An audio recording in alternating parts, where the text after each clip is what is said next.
our hot streak, along with the bookies' confusion and cries of agony, continues. Saturday was our most triumphant victory yet, and have no doubt we'll do everything in our power to continue this onslaught as the bookies are on the run. Welcome back. This is Tears of a Bookie. I'm your host, Mo. Here we provide free um, best picks and bets in the NBA that are based on detailed and meticulous analysis with one goal, taking down the bookies. If you want to join us and support us, of course, we would appreciate it if you subscribe. To those who have and who watch the videos, thank you so much. Welcome to our side and the side of good. And again, if you're subbed, of course, you'll see the videos and the picks as soon as they're out, and you'll be able to tail them if you want, and you won't suffer from odds movements and line movements and just annoying things that we experience when sports betting. But with that said, today is Monday, November 25th. We have a few games in the NBA. I have a few picks. We are back with the picks again. Let's continue on this legendary run and let's make the bookies pay even more. But of course, we always start with the bets recap. This is for Saturday's bets. We had quite a few and we almost went perfect. Now, my bets record, I'm not counting the bets that are for only an eighth of a unit size because those are kind of the long shot picks that are like for plus 200, 300, plus 500 money. And like, they're long shots and they're only for an eighth of a unit. So not counting those, we are now on a 14-3 run, and yesterday technically was a 6-1 day. Brunson over an assist, got that done with 8 assists, a plus money winner there. Brunson over in steals towards the end of the fourth quarter. He stole the ball from Keontae George. I think that's what his name is. Elegantly. It was beautiful. Thank you, Jalen. And over in blocks, though, he didn't get a block, but that was one of those, picks that was only for an eighth of a unit or 0.125 units. Mikal Bridges under 16.5 points, easily got it done. Dude was ice cold. I knew that this was, he was due for a bad game, and that's exactly what happened. He was so bad that the Knicks coach basically benched him towards the end of the fourth quarter, and Cam Payne was playing. So all the other starters were playing, he was benched. That's how bad Mikal Bridges was. He only had 7 points. Jazz, and then we have these spread picks. We got three out of the four spread picks, and we've now gotten four of the last five spread picks. Jazz to cover the spread, easy, they won outright. Magic to cover the spread, kind of sweat free, they got it done. Pistons were making runs, but they got the job done. Trailblazers plus 13, they outright won and beat the Rockets. But the Warriors, man, oh, dude, this one really hurt because going into the fourth quarter, they were leading by 10 points. And then in that fourth quarter, they got outscored 33-13. Like, you just can't make that up. Like, who, when, what, where, how? Is this the legendary Warriors team? Coach Kerr, Steph Curry, Draymond Green? Like, how? How is that even possible? I'm just going to say one thing. If you're one of those people, or one of those people who thinks that sports are rigged, the NBA is rigged, you can use that game as an example to make your argument. I'll just leave it at that. Frustrating, but hey, you can't argue because we got everything else and sort of went 6-1, of course, excluding the Warriors minus 9.5. That was just an alt line that I put just a sprinkle of a unit, again, just an eighth of a unit. Of course, we didn't get. And not counting those super small unit sizes, anything that's a quarter unit or more, we're counting in the record. And we went 6-1 yesterday, and again a 14-3 run. I think it was the best day yet in the young life of this channel. Plus 3.5 units almost. Also, one thing I just want to mention: a few days ago, I posted something about Luka Doncic, the Luka Doncic hunt for triple double, where we basically were going to bet just an eighth of a unit on every one of his games until he recorded a triple double, because he has yet to record a triple double. Well, he's out, he's injured, and I'm canceling this challenge or whatever you want to call it for the time being. So even if he comes back, we're not going to be tailing this because I just want, maybe after a few games after he's back, from the injury and he still doesn't get a triple double, we'll start this again. But since he's going to be coming back from an injury a few days later, I just don't want to continue this. I'll put a post about it too, but just know that we're not continuing it, and we only did it for one day. And we basically lost about an eighth of a unit, which I did include in the season and the November units and the total units. So if it weren't for that, we would be over 6.5. But you just gotta love days like these. We are now over 6.5 in the month and over 5.5, 5.65 for the entire season. And let's just continue this hot streak. I've got a player prop and I've got game bets. Let's get right to them. Today's bets, though, I'm just going to be playing for half of a unit size. Again, a unit is just like basically 1% or 2%, or I prefer 3% of your bankroll, meaning the entire money that you have for sports betting across all sports books and things like that. Just half unit plays today because I don't super duper love them, but I still really do like them. And let's just start. Let's just start. Enough yapping. Let's start with the bets, and we start with pick number one. This one is the game in Boston. It's an Eastern versus Western Conference team clash again. The Clippers are going to be taking on the Celtics, and this is a pick for the beard, James Harden, and we're going to be fading him in two stats today. This is a same game parlay. James Harden under 9.5 assists and under 3.5 threes made. Again, the same game parlay. Combining these, both of them are alt lines. The original lines for his assist is at 8.5, and the original line for his threes are at 2.5. But these are alt lines. Now, the odds for this are not out yet because a lot of the sports books do not have alternative underlines yet. So I couldn't find this. Maybe you have a sports book that already has this, but I think a few hours before the game, some sports books like FanDuel, Bet Rivers, ESPN Bet, like sports books like these will most likely have alt lines over and under, so you will be able to make this same game parlay. And again, I will post a comment just telling you guys where to get the bet and what the odds are for it and all things like that a few hours as soon as it comes out and we see it online on sports books like FanDuel or maybe Bad Rivers, I don't know. But let me just start talking about this, right? Let's start with the assists. So Harden is averaging about 8.8 assists this season. He started the season very hot. After his first game in the season, he had double-digit assists in the next 4 games to finish October. But ever since then, and in the month of November, he's averaging 7.6 assists, and he's gone over this line in only 2 of the 13 games in November.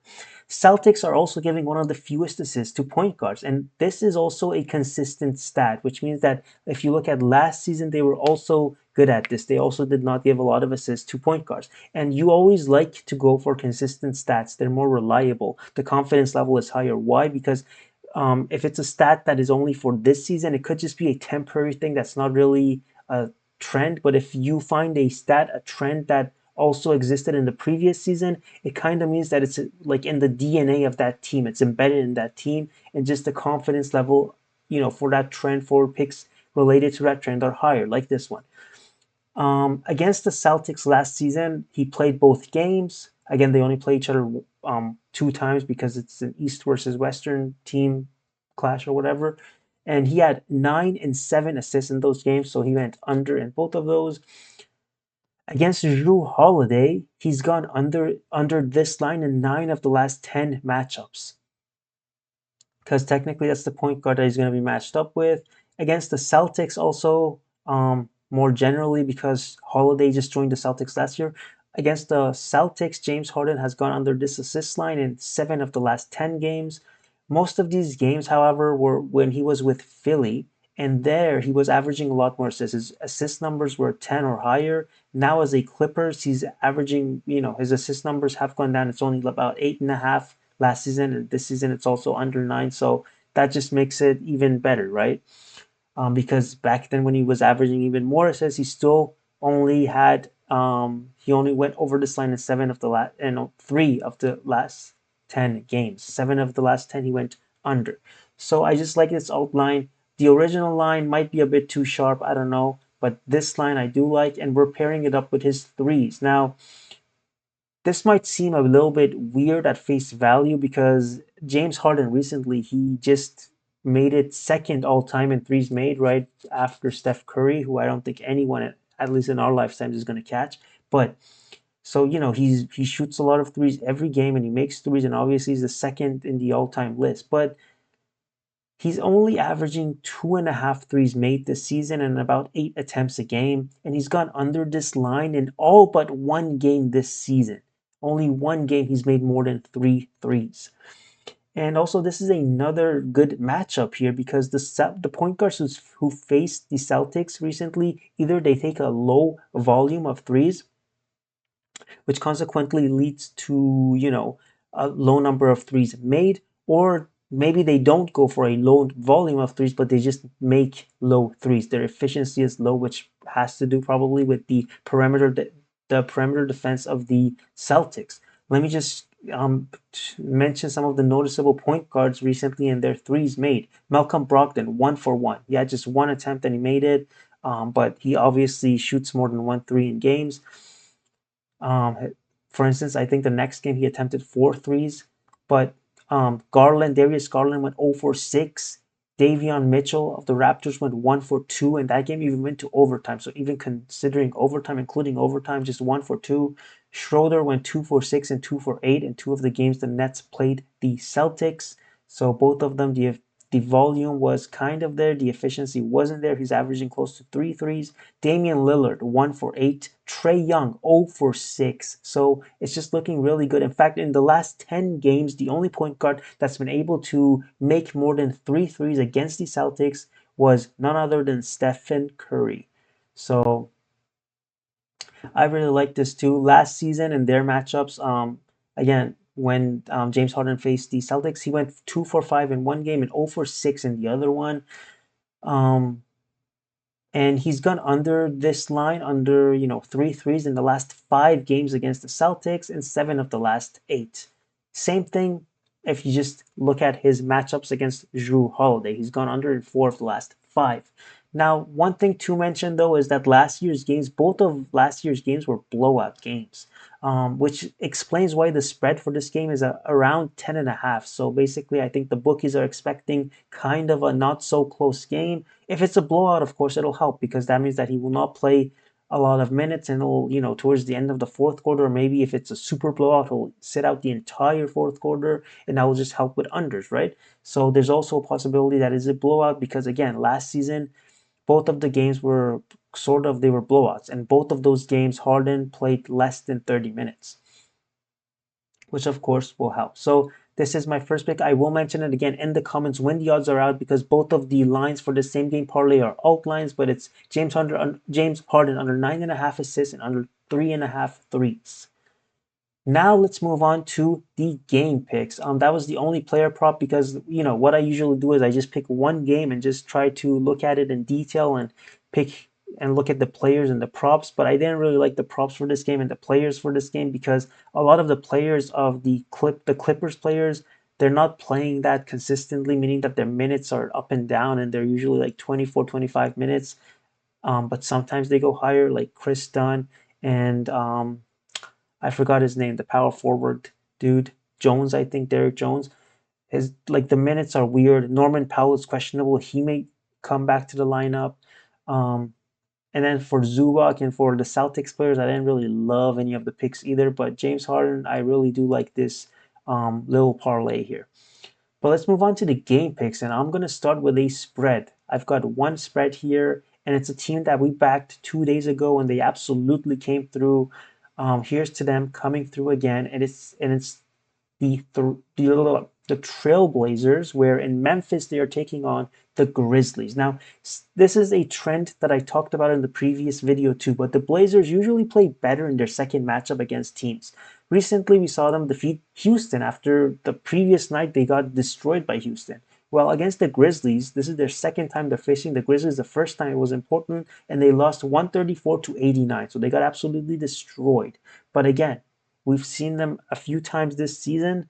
When they lose to a team and they get destroyed in the next matchup against that team, they play much better. So I'm expecting them to keep it close here. What's interesting is that the Grizzlies also have a similar trend. In 2 of 3 instances where they faced a team this season twice and they won the first time, the second time they lost. Um, for instance, against the Lakers and the Nuggets. That's what happened. Blazers won the season series 3-1 last season. That's also noteworthy. So actually, the Blazers won the series. They didn't even spread it evenly, like 2-2. They won the series and they beat the Grizzlies twice in Memphis. So in Memphis, they won both of those games and they blew them out in one of those games. So that means that in their home in FedEx Forum in Memphis, they they have the confidence and they last season they played really good. They won them. So it's likely that they won't be struggling and they'll play well tonight. Even the game that they did lose in Portland last season, it was by 12. Now, you can make the argument that the Grizzlies are healthier and they are a better team this season, but my rebuttal to that is the Blazers are also a better team this season. For instance, last season they were 5-12 in their first 17 games. Currently, they are at 7-10, so slightly better. Also, let's talk about some of the Blazers' impressive games and stats this season. First of all, the Blazers have covered 5 of their last 6 spread. They've covered the spread in 5 of their last 6 games. Um, where in 4 of those games they straight up won it as underdogs against the Hawks and 2 games against the Wolves, and recently against the Houston. They were underdogs, but they not only did they cover the spread, but they won. Um, also, some other things about the some other impressive games regarding the Blazers this season. They covered the spread against the Pelicans, and then they won them in the next 2 games. They beat the Clippers in LA. They covered the spread against Phoenix in Phoenix. They won the Timberwolves twice. They won the Hawks. They beat the Hawks. They won against the Hawks. They covered the spread against the Thunder in their second matchup against them. And of course, they beat the Rockets at their home in their second matchup. So, which was, by the way, only the third Rockets home loss. What were their other 2 losses? The first one was just their season opener, a shocking loss to the Hornets, but their other loss was to the Warriors. So, other than that, they were undefeated at home until the Trailblazers gave them their third loss at home. What about Memphis though? Have they also been very good and impressive this season? Not really. I mean, they did win against the Magic and Lakers at home, and they covered the spread against the Lakers and Warriors on the road, which was kind of impressive. You can make that point, I guess. But they've also had many upsets. The Blazers, since they're not really favored to win, usually they haven't really had upsets. They've been the one causing upsets, but the Memphis Grizzlies actually have had a few upsets. For instance, they lost to the Bulls at home. Not recently, they won them in Chicago, but before that, they lost to them in Memphis. And they also lost 2 games to the Nets. So they lost the season series to the Nets 0-2. And they also won the Nuggets one time at home, but the other time they lost to the Nuggets. And by the way, it was a Jokic-less Nuggets. The Nuggets did not have Jokic. He was out due to personal reasons. And we already know we can. If you guys checked out the Nuggets games, even with Jokic, the Nuggets are kind of struggling on the road. Like it's really hard for them to get wins. But without Jokic, they're of course 1,000 times worse. Yet they beat the Memphis Grizzlies once in Memphis. So they just haven't been that impressive.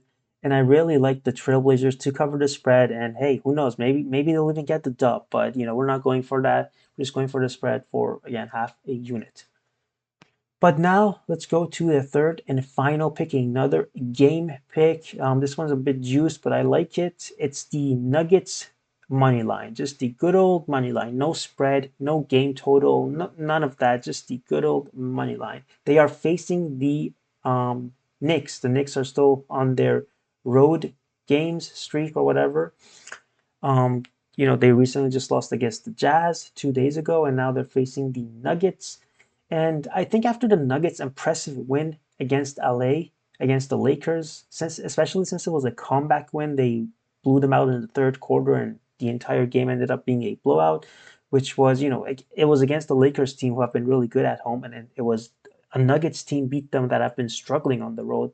And by struggle, I mean, like, for instance, they won the Raptors and Nets in overtime on the road. Like that's just an example of how they've been struggling on the road. So it must have felt nice that they beat the Lakers like that, and also it made Coach Malone the winningest coach of the Nuggets, so a special moment for him. And I just think that that is a good place that they have now the confidence to continue how well they played in that game, now continue that in their next games, especially this game at home in Denver. They're back home, where aside from the first two season games, they end a recent close loss to the Mavs. They lost to the Mavs by I think 3 points right before they faced the Lakers. But by the way, that was Jokic's first game back after a three-game absence. Um, beside besides that loss in the first two games at home, to open up the season, the very first two games of the season, they are undefeated at home. They were also a very dominant team at home last season. Their record at home last season was 33-8, so absolutely dominant at home. The altitude in Denver, and of course the strength of the team. Just how good of a team it is. I mean, they were champions 2 years ago and made a deep playoff run last year. The combination of that just makes them a formidable foe at home. Very hard to beat. Last season, they split the series with the Knicks, but both of the teams won their respective games in their home. So, meaning that the Nuggets won in Denver, the Knicks won in New York. And both of them won by double digits. So, really, none of the games were that close. But also something noteworthy here is that the Knicks have not really been good this season. I mean, at home they lost to the Cavs and even the Bulls, but they won the rest of their games at home. But even those wins were not against great teams. I mean, they won against the Pacers, Bucks, Nets, and Wizards. On the road, they lost to the Celtics, Rockets, Hawks, Pacers, and most recently, of course, to the Jazz. They won the Heat, Pistons, and 76ers, where, it was just Joel Embiid's first game back and they still didn't have Tyrese Maxey. And of course, on the road, they lost to the Celtics. I already said that, didn't I? Oh yeah, they also won against the Suns, but again, the Suns also did not have a lot of their key players. Like Kevin Durant, Bradley Beal was out, so that it wasn't that impressive either. Um, the only good teams they have faced this season, the Knicks they basically lost, right? The Celtics, Cavs, and Rockets, they've lost. And the strange thing is that in two of those matchups, specifically against the Cavs and the Rockets, they were actually favored to win, but they lost. So they weren't able to cover the spread and they just straight up lost. Now, the reason why I'm not playing the spread here, I think the spread is at 4 or 4.5, is that I don't know, man. This might be a tight spread. I don't want to be, I don't want to be pissed off when, the Nuggets suddenly win, but they win by like 2 or 3, like we just miss on the hook. That would sting, man. I don't want that. Especially because the Nuggets, like I said, they've been pretty good this season at home. I think their record is 5-2 or 5-3. Um, but three of the games they won at home, won games against the Nuggets, the Mavs, games against the Mavs, the Thunder, and the Raptors, they won by just 2 points at home. So, this could be kind of a close game, and I just don't want to be angry at myself for not playing the money line and going for the spread. So, the money line still, I feel like the value is good. I feel like the value for it should not be at minus, like, I think right now it's under minus 200, right? It's like you'll be getting more. The decimal odds are over 1.5. So I really think it should have been at like minus 300, minus 350, maybe minus 250 at the best that they could have given, but they've given it at, minus 180 or something like that. So I like it. It's a bit juiced, but I'm gonna take it, and it feels like a kind of like a safe game pick here. Nuggets get the job done. And that's it. It's just these three for today. Not that many. I might add some in the comments, but I don't know if I will. They're all also half units I'm playing today, but I still do like them. Be sure to check the comment for whenever the James Harden line is out and the odds. I'll put it in the comments. Again, thank you guys if you watched to here. Like, subscribe, share, all that. I love y'all. And I'll see you next time. Let's continue on this run and just make more and more money and just enjoy the season. Have fun in sports betting, man. And I'll see you guys next time. Thank you.